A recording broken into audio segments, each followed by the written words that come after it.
Jake Martinez pressed his face against the cold window of the mining station. Below him, Mars spun slowly like a giant red ball. The planet looked peaceful from up here, but Jake knew better. Down there, people worked hard every day just to stay, alive in the thin air and freezing cold. He had been working on this station for 3 years now. Every day was the same: wake up, check the machines, mine ice from the asteroids, go to sleep. It was boring work, but it paid well. Most importantly, it kept him far away from Earth and all the questions he didn't want to answer. 10 years. It had been exactly 10 years since that day on Europa. Jake still remembered every detail like it happened yesterday. Sometimes he wished he could forget, but the memory always came back when he least expected it. It started when he was 25 years old. Back then, Jake was young and excited about everything. He worked as an engineer on a big ship called the New Horizon. The ship was part of humanity's first real trip to the outer planets to look for ice and rare metals. Jake thought he was living the dream. Captain Lewis was in charge of the mission. He was a good man, but he followed rules no matter what. Lewis always said that rules kept people alive in space. Jake respected him, even though they didn't always agree on things. The New Horizon had 50 people on board. Most of them were miners and engineers like Jake. There were also some scientists who wanted to study the moons around Jupiter. Everyone was excited to be part of something so important. Europa was their main target. The moon was covered in ice that went down for miles. Under that ice was an ocean with more water than all of Earth's oceans combined.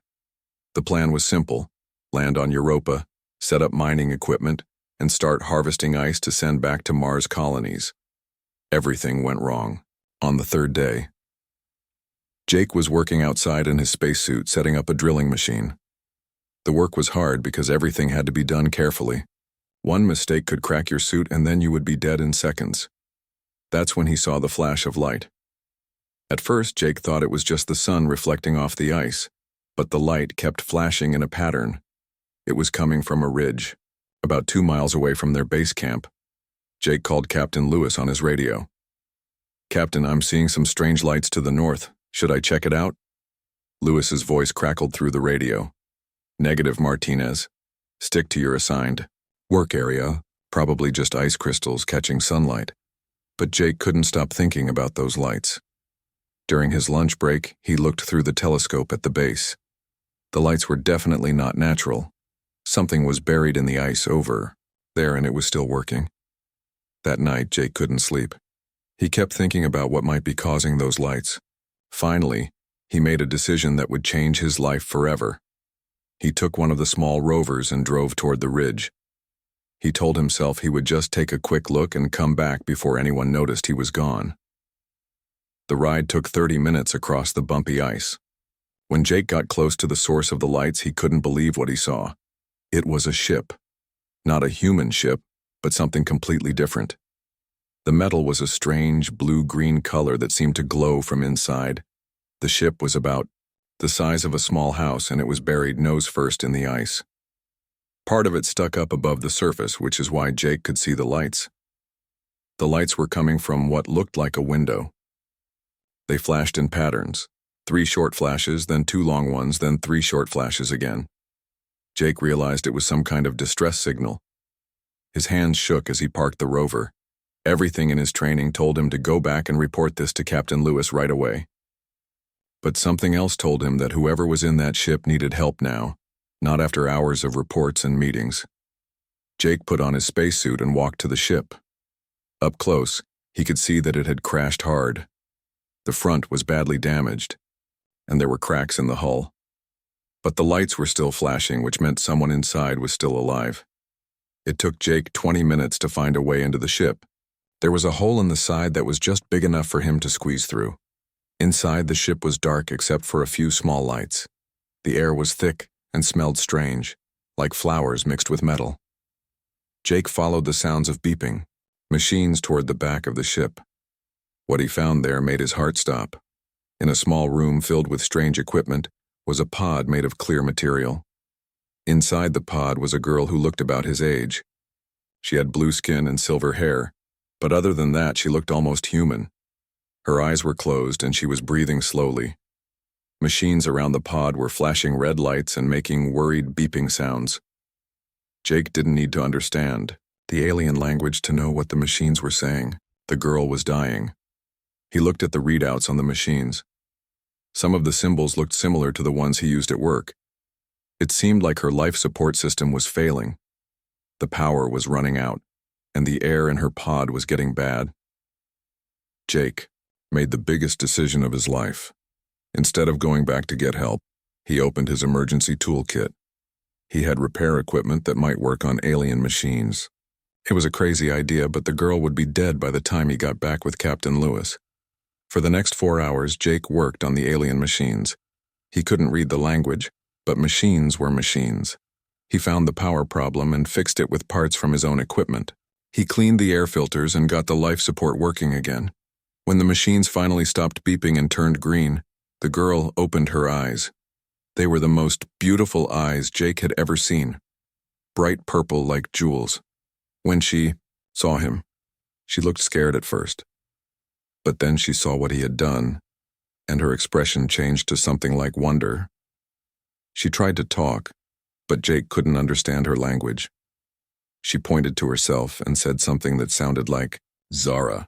Jake pointed to himself and said his name. She repeated it back to him, and even though she said it wrong, it made him smile. Over the next 2 days, Jake came back to the ship whenever he could get away from his duties. Each time, Zara looked stronger. She started sitting up in her pod, then standing. She showed Jake pictures on her machines, images of her world being destroyed by something terrible and dark. She was running away from something that had killed everyone she loved. Jake used his repair skills to help fix her ship's basic systems. It wasn't easy, but Zara was smart and helped him understand how her technology worked. By the second day, her ship could fly again, even though it still looked badly damaged. On the third day, Zara was ready to leave. She showed Jake a star map on her screen and pointed to a place very far away. She was going somewhere safe, somewhere the bad things couldn't find her. Before she left, Zara did something that Jake would never forget. She took off a small pendant from around her neck and gave it to him. It was made of the same blue-green metal as her ship, and it was warm to the touch. Then she touched his hand and said something in her language that sounded like a promise. Jake watched her ship rise up from the ice and disappear into the black sky. He never told Captain Lewis or anyone else what had happened. He buried the secret deep in his heart and tried to go on with his life. But he never forgot the girl with blue skin and purple eyes. And he never stopped wondering if he had done the right thing. Jake woke up to the sound of alarms screaming through the mining station. He rolled out of his narrow bed and looked at the clock on the wall. It was only 6 in the morning, too early for the normal workday to start. Red lights flashed in the hallway as Jake pulled on his clothes. Other workers were stumbling out of their rooms, looking confused and scared. The alarms only went off when something was really wrong. "What's happening?" asked Ben Cooper, the man who worked in the room next to Jake's. Ben was older and had been working in space for 15 years. If Ben looked worried, then everyone should be worried. "I don't know," Jake said. "Let's go find out." They hurried down the metal corridors toward the main communication room. Other workers joined them as they walked. Soon there was a crowd of 30 people all trying to get information. The communication room was chaos.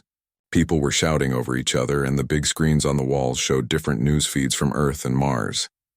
Jake pushed through the crowd until he could see the main screen clearly. What he saw made his blood run cold. The screen showed a view of space near Pluto, but instead of empty black sky, there were ships, hundreds of ships.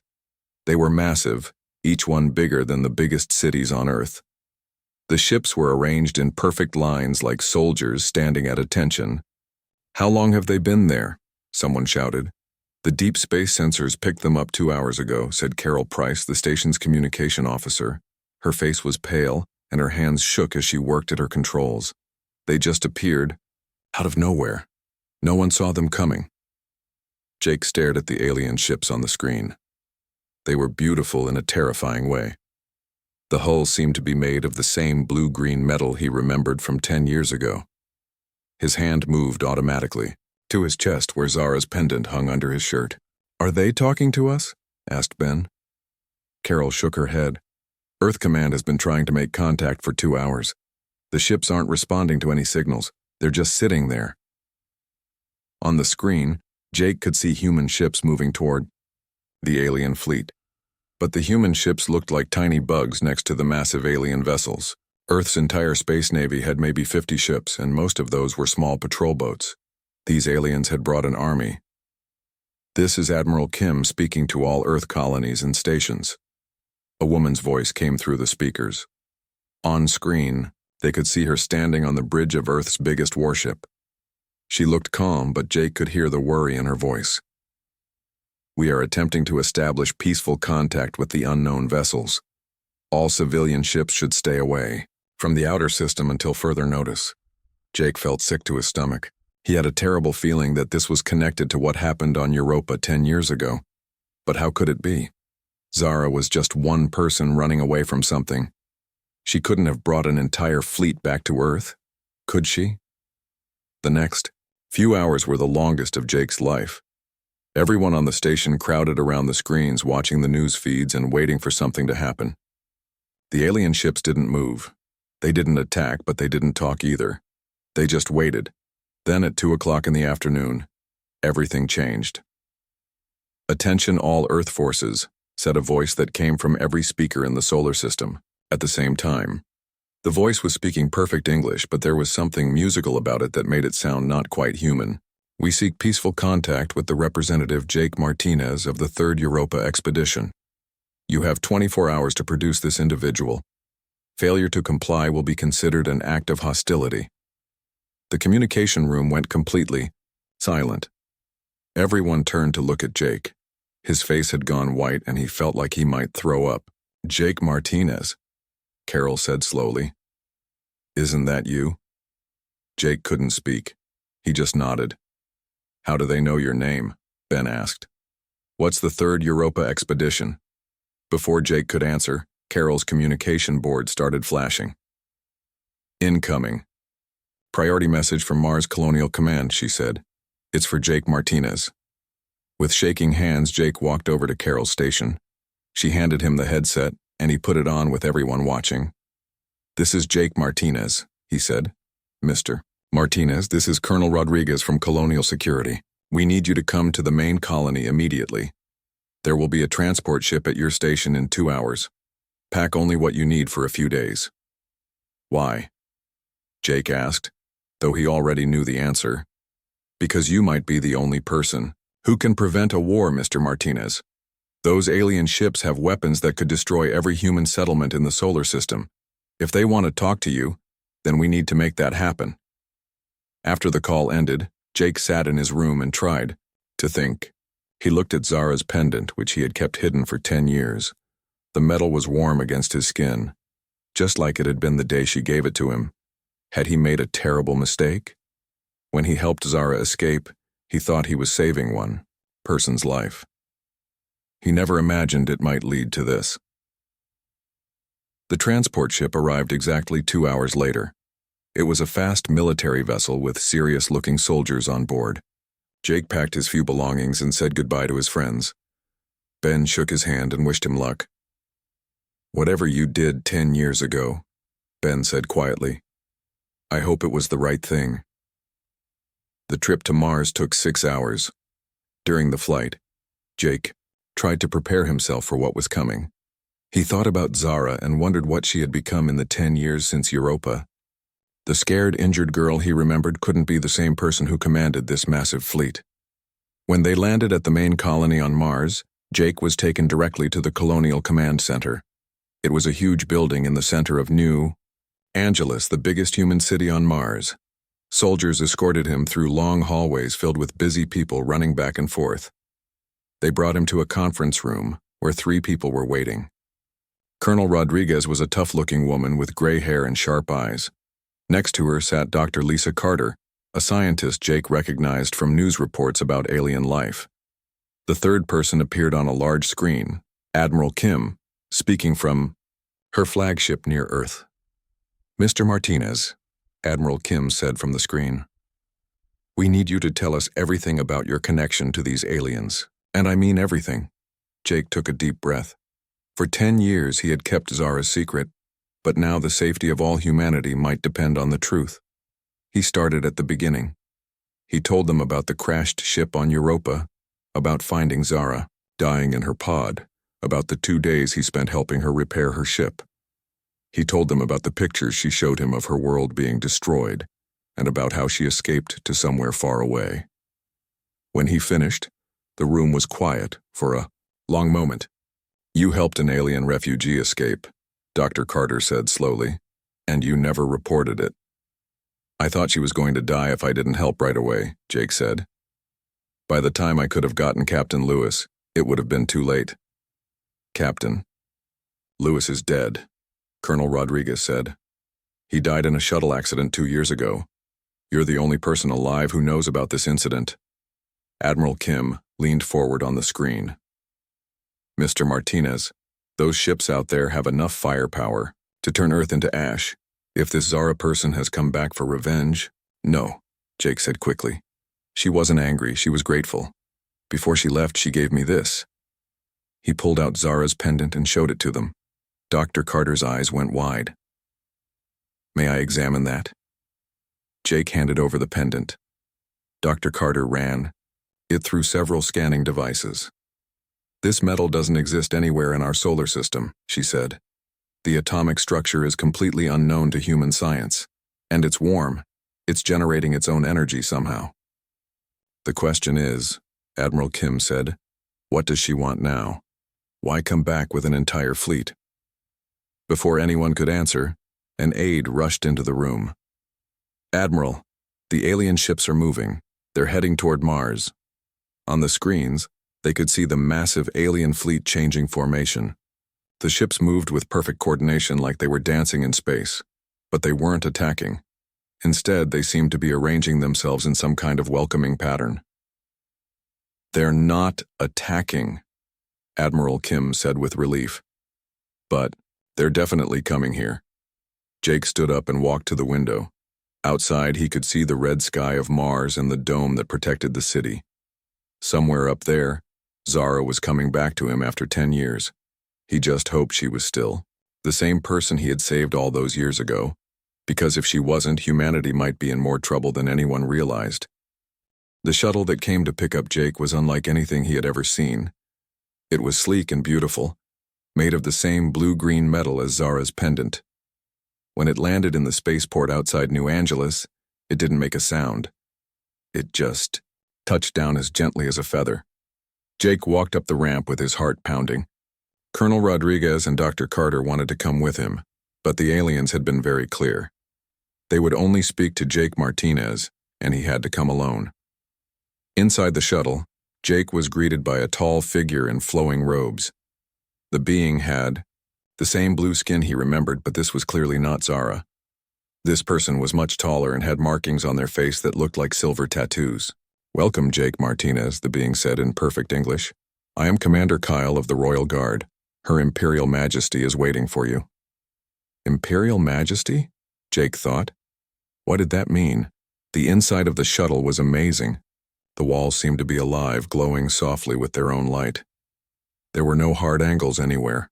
Everything curved and flowed like water frozen in time.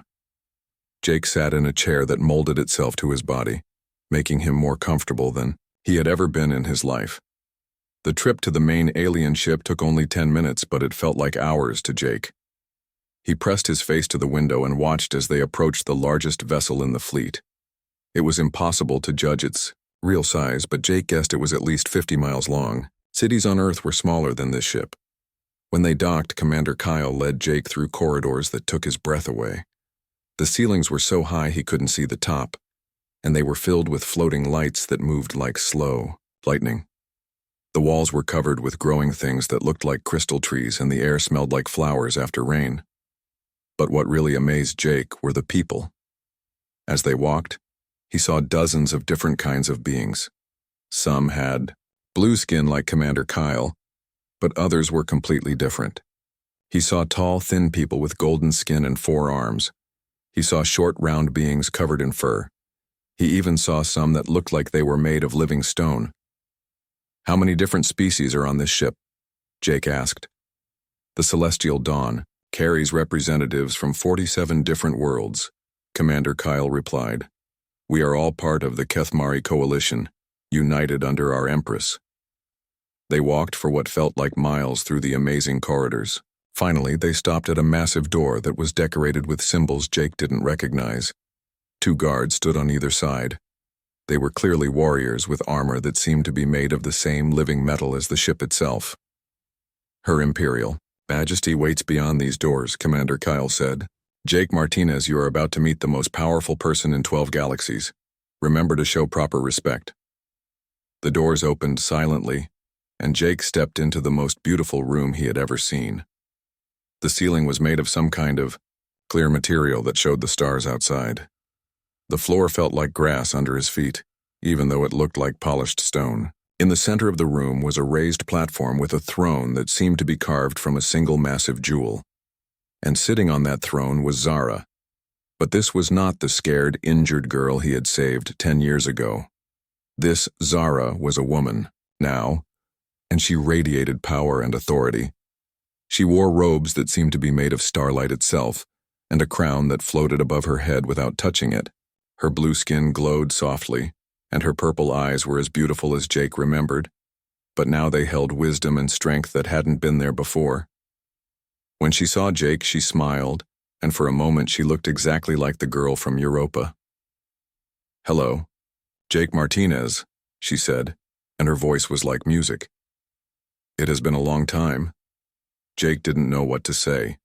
He wanted to run to her, to ask her 1,000 questions, but Commander Kyle had warned him about showing respect, so he just stood there and stared.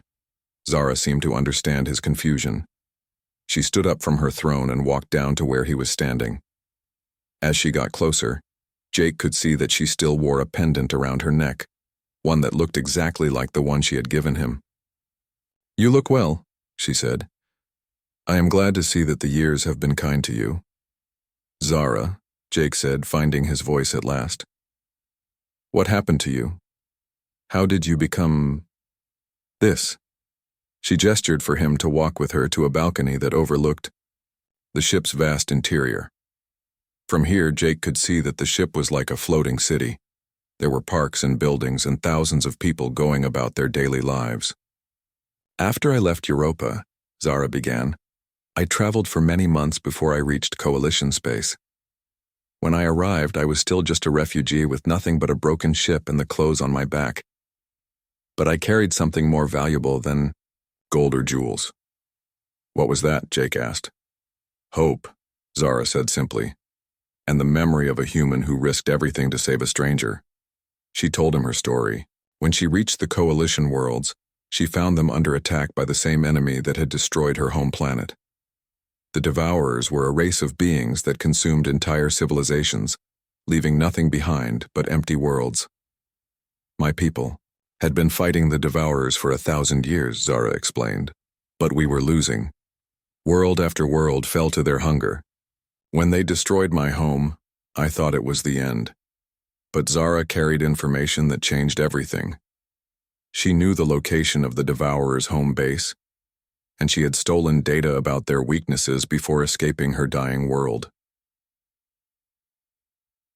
The Coalition had been fighting a defensive war," she continued. "But with the information I brought, we could finally strike back. I helped plan the attack that destroyed the Devourer fleet and freed dozens of enslaved worlds. The Coalition was so grateful that they offered to make her their leader. At first, Zara didn't want the responsibility, but she realized that someone needed to unite all the free species against threats like the Devourers. For 10 years I have worked to build a better galaxy," she said. "We have explored new worlds, made contact with peaceful species, and defended those who cannot defend themselves. The Coalition now includes over 200 different kinds of beings from 12 different galaxies." Jake was amazed by her story, but he had to ask the obvious question. "Why did you come back to Earth? What do you want from humanity?" Zara was quiet for a moment, looking out at the stars. "I came back because I made a promise to myself 10 years ago. I promised that if I ever had the power to help others the way you helped me, I would do it." She turned to face him, and Jake could see tears in her purple eyes. Jake, humanity is in more danger than you know. Your species has caught the attention of forces in this galaxy that you cannot imagine. There are beings out there who see humans as a threat that must be eliminated before you become too powerful. Jake felt cold fear creep up his spine. What kind of beings? Some are like the Devourers. They consume everything in their path. Others are ancient machine intelligences that believe organic life is a disease to be cured. And some are simply empires that want to enslave any species they encounter. Zara walked back to her throne and gestured for Jake to follow. But there is hope. The Kethmari Coalition protects its members. If humanity joins us, you will have the protection of the most powerful alliance in known space. You want humanity to join your coalition? Jake asked. I want to offer your people a choice, Zara said. You can remain alone and face the dangers of the galaxy by yourselves, or you can join us and help us build a better universe for all species. Jake thought about what she was offering. Advanced technology, protection from cosmic threats, the chance to explore the galaxy safely. Sounded like a dream come true, but he also knew that nothing was ever that simple. What would joining cost us, he asked. Zara smiled sadly. That is a very human question to ask. It shows wisdom. She sat back down on her throne, but somehow she still seemed approachable. Joining the coalition means accepting certain responsibilities. Member species must contribute to our common defense. If one world is attacked, all worlds respond. If we discover a new threat, all members help face it. So humans would have to fight in your wars? Our wars, Jake. If humanity joins us, our struggles become your struggles and your struggles become ours. That is what it means to be part of something greater than yourself. Jake realized that this decision was far bigger than he could make alone. This was something that all of humanity would have to choose together. I'm just one person, he said. I can't speak for my entire species. I know, Zara said. That is why I have brought my fleet here, not to threaten or conquer, but to give humanity time to consider this offer carefully. We will wait while your leaders discuss this decision. She stood up again and walked over to Jake. For a moment, she wasn't an empress or a leader of galaxies. She was just the girl he had saved on Europa, looking at him with gratitude and friendship. Thank you, Jake Martinez, she said quietly. What you did for me 10 years ago saved more lives than you will ever know. You showed me that there are beings in this universe who choose kindness over fear, hope over despair. That lesson helped me become who I am today. Jake felt overwhelmed by everything he had learned. Zara, I don't know if I did the right thing back then. I broke the rules. I went against orders. You followed a higher law, she said. The law that says we must help each other when we can. The news of Zara's offer spread across the solar system faster than light. Every screen, every radio, every communication device carried the same incredible story. Humanity had been invited to join a galactic alliance of 200 species from 12 galaxies. Jake found himself at the center of the biggest debate in human history. Within hours of his return to Mars, reporters surrounded the Colonial Command Center. Everyone wanted to interview the man who had saved an alien princess and changed the fate of humanity. But Jake didn't feel like a hero. He felt scared and confused. Every decision humanity made from now on would affect billions of people, and everyone expected him to help guide that decision. The debate started immediately. Admiral Kim called an emergency meeting of the Solar Defense Council, bringing together leaders from Earth, Mars, the moon colonies, and the asteroid mining stations. Dr. Carter was there to discuss the scientific implications. Secretary General by Carlos Mendez joined by video link from United Earth Government Headquarters. Let me make sure I understand this correctly, Secretary General Mendez said, looking tired and worried. This alien Empress is offering us technology that would advance human civilization by thousands of years overnight. But in return, we would have to send human soldiers to fight in alien wars on the other side of the galaxy. That's part of it, Jake replied. But Zara also said that coalition members help protect each other. If Earth was attacked, 200 different species would come to help us. Admiral Kim leaned forward. Mr. Martinez, what's your personal opinion of this Empress Zara? Do you trust her? Jake thought carefully before answering. 10 years ago, she was honest with me about what she was running from. She could have lied or tried to trick me, but she didn't. I think she's still that same person, just with a lot more responsibility now. Dr. Carter had been studying the data that Zara's people had shared. The technology they're offering is incredible, she said. Medical treatments that could extend human lifespan to 500 years. Faster than light travel that would let us reach other stars in days instead of centuries. Energy sources that could power our entire civilization without any pollution. And what would we have to give up for all of this? Asked Senator Paul White, joining the meeting from Earth. Senator White was known for his strong opinions about human independence. Our freedom to make our own choices, White continued before anyone could answer. If we join this coalition, we become junior partners in an alien empire. Our children will grow up taking orders from beings we can't even communicate with properly. That's not what Zara described, Jake said. She said coalition members make decisions together. It's not an empire. So she says, Senator White replied. But Mr. Martinez, you met with her for a few hours. How do you know what their real intentions are? Maybe they're very good at telling people what they want to hear. The debate continued for hours. Some people, like Admiral Kim and Dr. Carter, thought joining the coalition was humanity's best chance for survival and growth.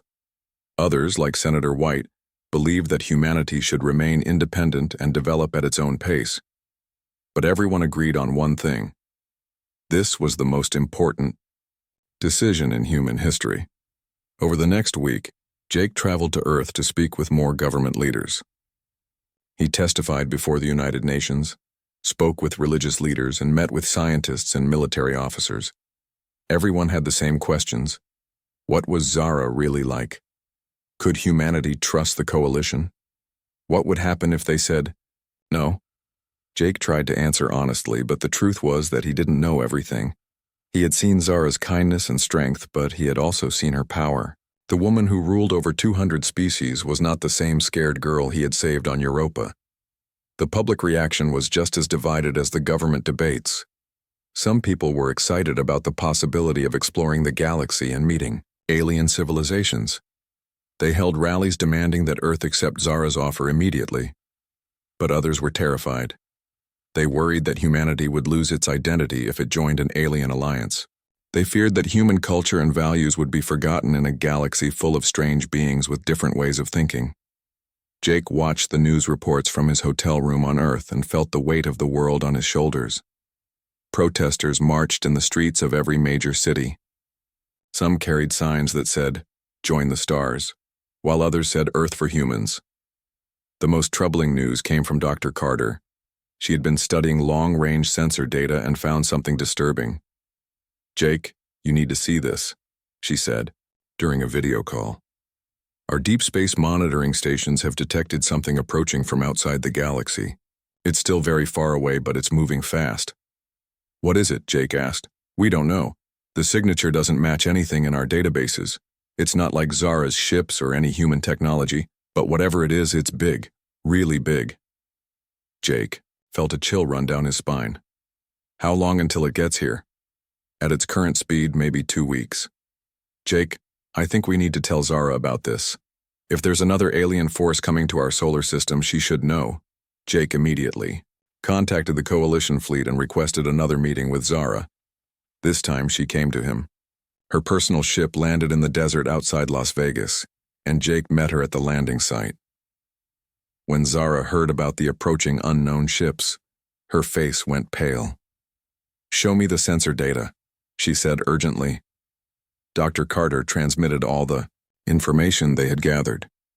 Zara studied it on her portable devices, and Jake could see fear growing in her purple eyes. "This is very bad," she said finally. "These are architect ships." "Who are the architects?" Jake asked. "They are ancient machine beings who believe they are the guardians of cosmic order," Zara explained. "Every 50,000 years they emerge from the space between galaxies to evaluate younger civilizations. They decide which species are allowed to continue existing And which ones must be eliminated? Jake felt sick. They're coming to judge humanity? Yes. And they have been watching your species for the past century. Humanity's rapid technological development has put you on their list for evaluation. Dr. Carter looked confused. But why now? Why are they coming at the same time as your fleet? Zara's expression was grim. It may not be a coincidence. The architects have sensors that can detect massive fleet movements across the galaxy. My bringing the coalition fleet to your solar system might have triggered their evaluation protocol. Jake realized with horror what this meant. So by coming here to help us, you might have doomed us. I don't know, Zara said honestly. The architect's evaluation process is complex. They don't just judge technological development or military power. They look at a species' potential for growth, their capacity for cooperation, their moral development. What happens if we fail their evaluation? Dr. Carter asked. Zara was quiet for a long moment. Species that fail evaluation are prevented from spreading beyond their home system, usually by removing the species entirely. The news about the architects changed everything. Suddenly, the debate about joining the coalition became secondary to the question of how humanity could survive the next 2 weeks. Emergency sessions were called in every government on Earth. Military leaders worked frantically to prepare defenses, even though everyone knew that human weapons would be useless against beings who had survived for millions of years. What can we do? Secretary General Mendez asked during an emergency video conference. How do we prove to these architects that humanity deserves to survive? Zara had remained on Earth to help with preparations. The architects judge species based on their actions under pressure, she explained. They want to see how you react when facing impossible odds. Do you panic and turn on each other? Do you give up? Or do you find ways to work together and show your best qualities? Admiral Kim looked frustrated. So, we're being tested, but we don't know what the test is. Exactly, Zara said. But I can tell you what I've learned from coalition records. Species that survive architect evaluation usually have one thing in common. They demonstrate an ability to rapidly evolve their thinking and behavior when faced with new challenges. Jake had been thinking about this problem for hours. Suddenly, he had an idea that was either brilliant or completely crazy. Zara, he said, what if the test isn't about humanity alone? What if it's about how well we can work with other species? Everyone looked at him. What do you mean? Dr. Carter asked. Think about it, Jake continued. The architects showed up right after Zara offered to let humanity join the coalition. Maybe they want to see if we're mature enough to be part of a galactic community. Zara's eyes widened. That actually makes sense. The architects don't just evaluate individual species anymore. In recent millennia, they've focused more on evaluating potential coalition members. So what do we do? Admiral Kim asked. Jake looked around the room at all the worried faces.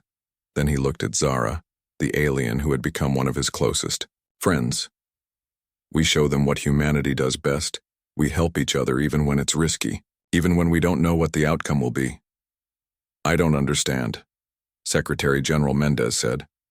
We accept Zara's offer to join the coalition, Jake explained. Not because we're afraid of the architects, but because it's the right thing to do. We show them that humanity is ready. The vote happened on a Tuesday morning, exactly 1 week before the architects were scheduled to arrive. Every human settlement in the solar system participated, from the biggest cities on Earth to the smallest mining outposts in the asteroid belt. Jake watched the results come in from the United Nations building in New York. The numbers were closer than anyone had expected. In the end, 61% of humanity voted to accept Zara's offer and join the Kethmari coalition. It wasn't a landslide, but it was enough. Secretary General Mendez made the announcement to the world at exactly noon, Earth time. Today, humanity takes its first step into a larger universe, he said. We join the coalition not out of fear, but out of hope for a better future for all intelligent life. The signing ceremony happened 3 days later, aboard Zara's flagship. Representatives from every major human government came to witness the historic moment. Jake stood beside Zara as she signed the Coalition membership treaty in her flowing alien script, and then handed the pen to Secretary General Mendez. When Mendez finished signing, Zara smiled and spoke to the assembled crowd. Welcome to the Coalition, Friends of Earth. Today, 200 species become 201, but even as they celebrated, everyone knew the real test was still coming. The architect ships arrived exactly when predicted. They came out of the darkness between stars like moving mountains, each one larger than Earth's moon. Jake counted it, at least 20 of them, arranged in a perfect geometric pattern that hurt to look at for too long. The ships were completely black and seemed to absorb light rather than reflect it. They made no sound and sent no messages. They simply positioned themselves around the solar system and waited. How long do these evaluations usually take? Admiral Kim asked during an emergency meeting aboard the Coalition flagship. There's no standard pattern, Zara replied. Some evaluations last minutes, others take years. The architects work on a timescale that's hard for organic beings to understand. Jake stared out at the massive black ships through the viewport. So we just wait? No, Zara said firmly. We live. We show them who we really are by being ourselves. The evaluation has already begun. Over the next 5 days, something remarkable happened. Instead of panicking or hiding, humanity went about its daily business. People went to work, children went to school, and life continued. But there was a difference. Knowing they were being watched by ancient judges made humans more aware of their actions. Acts of kindness increased. People helped strangers more often. Communities that had been divided by the Coalition debate came together to face the unknown threat.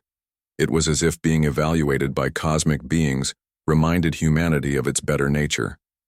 On the space stations and ships, humans and Coalition members worked side by side for the first time. Jake watched a human engineer from Mars teaching a four-armed golden alien how to repair Earth-style equipment. In another part of the ship, a Coalition scientist was showing human children how to grow crystal gardens that sang when the wind blew through them. Then on the 6th day, something unexpected happened. Jake was working with Dr. Carter in the Coalition's main laboratory when all the alarms started going off at once. Every screen in the ship showed the same terrifying image. Another fleet was approaching the solar system. But these ships weren't like the geometric perfection of the architect vessels. These ships were organic-looking, covered in spines and ridges that pulsed with sickly light. They moved in chaotic swarms instead of neat formations. Devourers, Zara said, her voice filled with old fear. But that's impossible. We destroyed their main fleet 10 years ago. Commander Kyle burst into the laboratory. Your Majesty, long-range sensors show over 300 Devourer ships approaching. They'll be here in 6 hours. Jake felt his heart sink. They're coming now? While the architects are here? It's not a coincidence, Zara said grimly. The Devourers must have been tracking our fleet. They followed us here hoping to catch the Coalition fleet away from our main territories. Dr. Carter looked confused. But what about the architects? Won't they do something? The architects don't interfere in conflicts between younger species, Zara explained. They just observe and judge. If the Devourers attack while we're being evaluated, we'll have to defend ourselves without architect help. Jake realized the terrible situation they were in.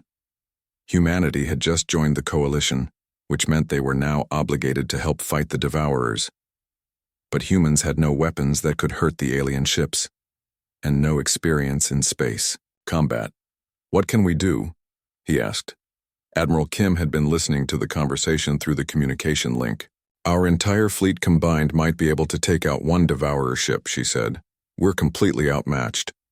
But Jake was thinking about something Zara had said earlier about architect evaluations. They judged species based on how they acted, under pressure, especially their ability to cooperate and find creative solutions. Zara, he said suddenly, what if this is part of the test? What do you mean? Think about it. The architects show up to evaluate humanity. Then right in the middle of the evaluation, we face our first challenge as Coalition members. Maybe they want to see how well we work together when everything is on the line. Zara's eyes widened as she understood what he was suggesting. You think the architects arranged for the Devourers to find us? I think they're letting it happen, Jake said. They could probably stop the Devourers if they wanted to, but instead they're going to watch and see what we do.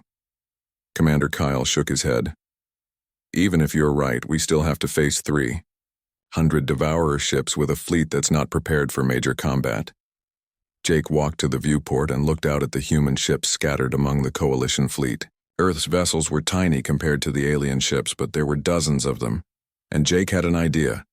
We don't have to beat them in a straight fight, he said. We just have to show the architects that humanity brings something valuable to the Coalition. Over the next few hours, Jake worked with engineers from both human and Coalition species to develop a desperate plan. Humans had one advantage that no other Coalition species possessed. They were unpredictable. Human military tactics didn't follow the standard patterns that most aliens used. When the Devourer fleet arrived, they attacked exactly as expected. The massive organic ships swarmed toward the Coalition fleet in a chaotic mass, firing weapons that could eat through metal and energy shields alike. The Coalition ships fought back with their advanced weapons, but they were outnumbered 3-1. Just as it looked like the defense was failing, Jake's plan went into action. The human ships, led by Admiral Kim's flagship, did something no alien species had ever tried. Instead of fighting the Devourers head-on, they scattered throughout the battlefield and started acting as coordinators. Human crews, with their talent for improvisation and quick thinking, began directing Coalition ships in complex maneuvers that confused the enemy. A human captain would identify a weakness in the Devourer formation and instantly communicate it to nearby Coalition ships. Human engineers found ways to combine different alien technologies in ways their creators had never imagined. Human strategists, trained to think outside the box, came up with tactics that the Devourers couldn't predict. The tide of battle began to turn. Instead of a chaotic brawl, the Coalition forces started fighting as a coordinated team with humans providing the creative spark that held everything together. But the real breakthrough came when Jake himself made a discovery. While analyzing Devourer ship patterns, he noticed something that reminded him of the data Zara had shown him 10 years ago on Europa. Zara, he called over the communication system. The Devourers have the same energy signature as the things that destroyed your homeworld, right? Yes, but I don't see how that helps us now. You said you stole data about their weaknesses before you escaped. Do you still have that information? Of course, but it's 10 years old. They've probably changed their technology since then. Jake smiled. Maybe. But what if they haven't? What if they're so arrogant they think no one would ever be able to use that information against them? Working together, Jake and Zara accessed the old data files from her original ship. The information was still there. Technical specifications that showed exactly how Devourer ships were powered and controlled. Within minutes, Coalition engineers had modified their weapons to target the specific weaknesses that Zara's data revealed. The effect was immediate and devastating. Devourer ships that had seemed invincible began shutting down or exploding as the Coalition fleet struck at their vulnerable points. The battle was over in less than an hour. The surviving Devourer ships fled back into deep space, leaving behind the wreckage of their fleet. As the Coalition ships regrouped and began rescuing survivors, Jake noticed something strange. The architect ships, which had remained motionless throughout the entire battle, were starting to move. The massive black vessels slowly arranged themselves in a new formation around the solar system. Then, for the first time since their arrival, they sent a message. The communication came on all frequencies at once, but it wasn't words or sounds. Instead, it was pure information that somehow translated itself directly into the mind of anyone who received it. Evaluation complete. Species. Designation: human. Coalition membership: